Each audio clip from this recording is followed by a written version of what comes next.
नमस्ते दोस्तों, मैं हूँ पायल और आज आपके लिए मैं लेकर आई हूँ मुंशी प्रेमचंद जी द्वारा लिखी हुई एक कहानी जिसका नाम है पागल हाथी। तो चलिए इस कहानी को शुरू करते हैं। मोती राजा साहब की सवारी का खास हाथी था। यूं तो मोती बहुत ही सीधा और समझदार किस्म का था, पर कभी कभी उसका मिजाज बिगड़ जाता था और वो अपने आपे में न रहता। उस हालत में उसे किसी बात की सुद्धि न रहती, महावत का दबाव भी न मानता था। एक बार उसने इसी पागलपन में अपने महावत को मार डाला। राजा साहब ने ये खबर सुनी तो उन्हें बहुत क्रोध आया। मोती की पदवी छिन गई। राजा साहब की सवारी से निकाल दिया गया।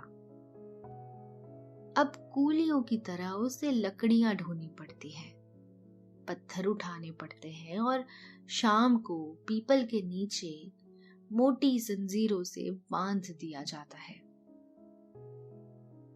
उसके सामने खाने के लिए सूखी टहनियां डाल दी जाती है। उन्हीं को खाकर वो अपनी भूख की आग बुझाता था।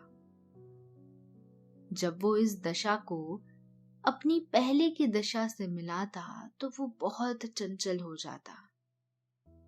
सोचता, कहाँ मैं राजा का सबसे प्यारा हाथी था, कहाँ आज मामूली सा मजदूर हूं। ये सोचकर वो जोर से चिंघाड़ता और उछलने लगता। आखिर एक दिन उसे इतना जोश आया कि जंजीरें तोड़ डाली और जंगल की तरफ भाग गया। थोड़ी ही दूर जाने पर एक नदी थी। मोती पहले उस नदी में जाकर खूब नहाया, फिर वहां से जंगल की ओर बढ़ा।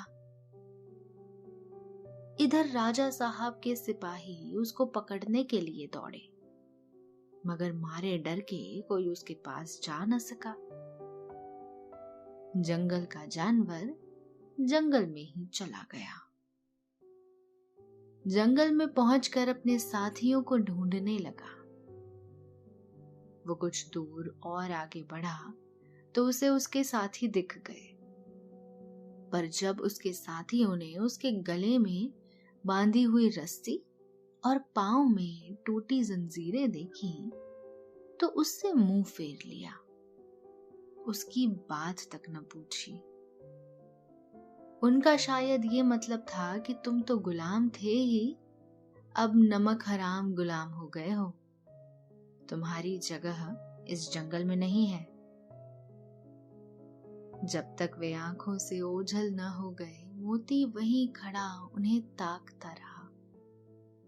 फिर न जाने क्या सोचकर वहां से भागता हुआ महल की ओर चला। वो रास्ते में ही था कि उसने देखा कि राजा साहब शिकारियों के साथ घोड़े पर चले आ रहे हैं। वो फौरन एक बड़ी चट्टान की आड़ में छिप गया। धूप तेज थी। राजा साहब जरा दम लेने के लिए घोड़े से उतरे। अचानक मोती आड़ से निकल पड़ा और गरजता हुआ राजा साहब की ओर दौड़ा। राजा साहब घबरा कर भागे और एक छोटी झोपड़ी में घुस गए। जरा देर बाद मोती भी वहां पहुंचा। उसने राजा साहब को अंदर घुसते देख लिया था। पहले तो उसने अपनी सूंड से ऊपर का छपड़ा गिरा दिया, फिर उसे पैरों से रौंद कर चूर चूर कर डाला। भीतर राजा साहब का मारे डर के बुरा हाल था। जान बचने की कोई आशा न थी। आखिर उन्हें कुछ न सूझी तो वो जान पर खेलकर पीछे दीवार पर चढ़ गए और दूसरी तरफ कूदकर भाग निकले। मोती द्वार पर खड़ा छप्पर रौंद रहा था और सोच रहा था कि दीवार कैसे गिराऊं। आखिर उसने धक्का देकर दीवार को भी गिरा दिया। अब मिट्टी की दीवार पागल हाथी का धक्का क्या सहती।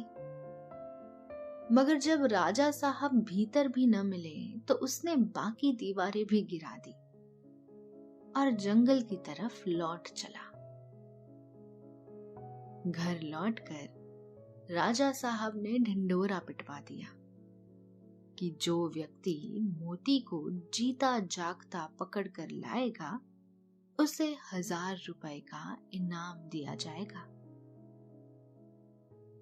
कई आदमी इनाम के लालच में उसे पकड़ने गए, मगर उनमें से एक भी न लौटा।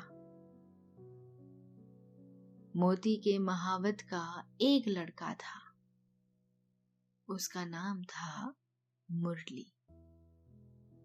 अभी वो कुल 8-9 बरस का ही था। राजा साहब दया करके उसको और उसकी माँ को कुछ खर्च दिया करते थे। मुरली था तो बालक, पर हिम्मत का धनी था। कमर बांधकर मोती को पकड़ लाने के लिए तैयार हो गया। मगर उसकी माँ ने उसे बहुत समझाया और लोगों ने भी समझाया, मगर उसने किसी की एक न सुनी और जंगल की ओर चल दिया। जंगल में गौर से इधर उधर देखने लगा।